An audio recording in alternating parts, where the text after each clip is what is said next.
Assalamualaikum warahmatullahi wabarakatuh. Bismillah. Ini video keempat, masih bernuansa YouTube pemula. Mungkin Anda mendengar suara bising mobil, dan sebelumnya Anda mungkin mendengar suara-suara binatang malam, karena ya begitulah YouTube pemula. Sampai saat ini saya belum memiliki alat mikrofon mungkin namanya untuk menjernihkan dan memperindah suara saya, tapi tidak masalah karena biar nuansa YouTube pemulanya tetap muncul. Kali ini saya sedikit melanggar janji. Sebelumnya saya ingin mencoba mulai masuk tutorial, tapi saya masih menikmati untuk berbicara dan membahas tentang seputar curhatan-curhatan, kendala-kendala, dan hal-hal yang dialami oleh para YouTube pemula. Para YouTube pemula itu pasti mempelajari, memperhatikan, dan mencari hal-hal tentang seputar YouTube. Tapi pasti ada poin-poin yang tertinggal, objek-objek tertentu yang tidak mereka lihat, dan saya mencoba menyampaikan hal itu. Poin pertama, kali ini saya membagi kategori para YouTuber, baik dari para pengguna YouTube atau mereka yang melakukan para pengguna YouTube, baik yang menonton ataupun yang menyediakan tontonan. Saya nggak tahu penonton itu dikatakan YouTuber atau bukan, artinya penikmat YouTube. Dan orang yang upload di YouTube itu apakah sama namanya YouTuber? Saya belum mempelajari hal itu. Paling tidak yang saya sampaikan kali ini adalah ketika saya perhatikan bahwa ada 6 kategori orang yang berkutat seputar YouTube lah, baik dari pengguna maupun orang yang melakukan upload YouTube. Kategori yang pertama adalah mereka yang mungkin saya katakan sebagai penggiat. Penggiat itu orang yang aktif, serius, fokus, dan mencurahkan seluruh kehidupannya di sana. Bangun tidur, dia cari handphone, setelah melihat jam, membaca WA atau lain-lain, dia langsung lihat YouTube-nya. Dia lihat channelnya, apakah channel saya bertambah subscribe-nya atau jam tayangnya.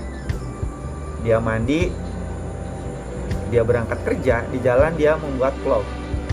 Di kantor dia bekerja dengan baik, dengan sungguh-sungguh, tapi sambil mendengarkan musik, dan tentu saja musiknya dari YouTube.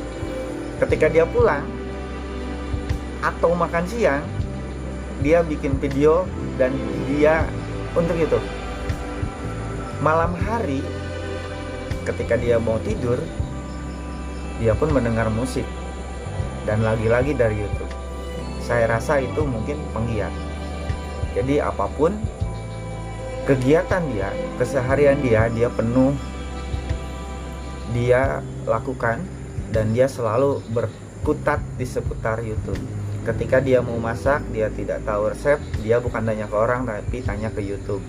Ketika dia mau bengkel motor, dia tidak paham, dia cari di YouTube. Itulah kategori penggiat. Apakah Anda kategori itu? Anda sendiri yang tahu. Kategori yang nomor 2, kategorinya adalah pengamat.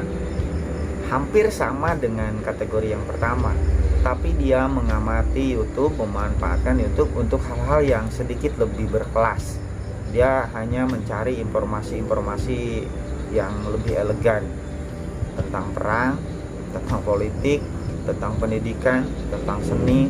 Artinya bukan hal-hal yang terlalu ringan lah, tidak seperti halnya gosip tentang infotainment, tentang gaji seseorang atau lain-lain. Tapi dia lebih mengamati YouTube sebagai salah satu referensi untuk menambah wawasan. Saya kategorikan sebagai pengamat. Yang nomor 3, saya kategorikan sebagai pemikat. YouTube mereka gunakan sebagai sarana untuk memikat seseorang. Silakan Anda cari video-video yang memamerkan kecantikan, kemolekan, keindahan. Sangat banyak. Dan kadang-kadang saya pun sedikit memperhatikan hal itu. Tapi bukan hanya itu saja proses memikatnya. Mereka yang menampilkan keindahan-keindahan tempat wisata, keindahan-keindahan tempat makan untuk menggait orang lain.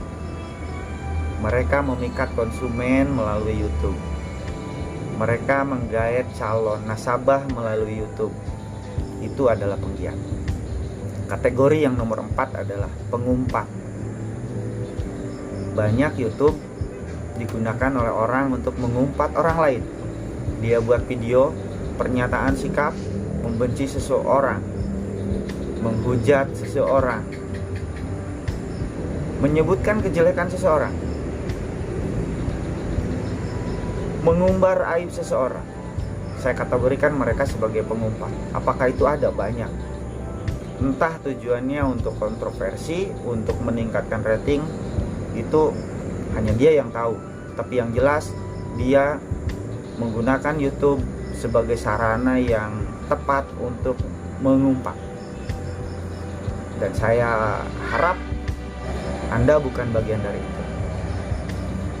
Kategori yang nomor 5 lebih parah dari kategori nomor 4. Mereka adalah pelaknat.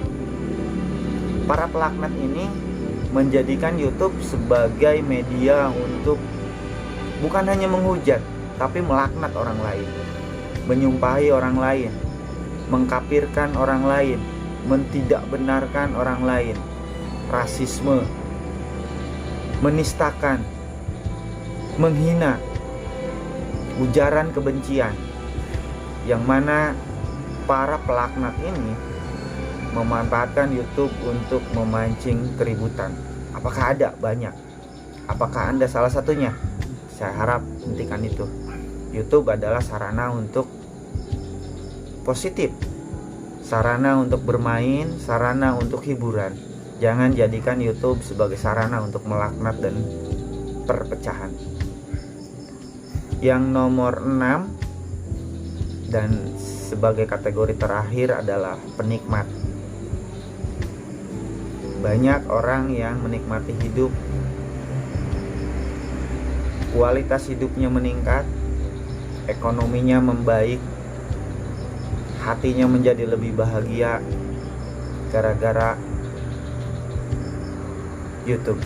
Mereka adalah kategori orang yang mendapatkan kenikmatan lah dari YouTube.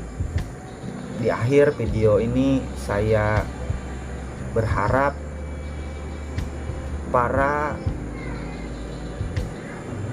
YouTuber baru menggapai tujuan mereka, dan kita semua selaku YouTuber mendapatkan kenikmatan dalam bentuk apapun. Apakah kepuasan berekspresi, apakah kebebasan dalam ekonomi, apakah apapun itu bentuknya, yang penting kita bisa menikmati YouTube. Sekian dari saya. Mudah-mudahan di video ke-10 atau video ke-15 suara saya menjadi lebih nyaman didengar, tampilan video saya lebih indah dilihat. Tapi jangan harap muka saya bisa berubah, karena ya beginilah adanya. Inilah curhatan dari YouTube pemula. Mudah-mudahan menambah hasanah budaya, menambah hasanah untuk kita semua. Sekian, assalamualaikum warahmatullahi taala wabarakatuh.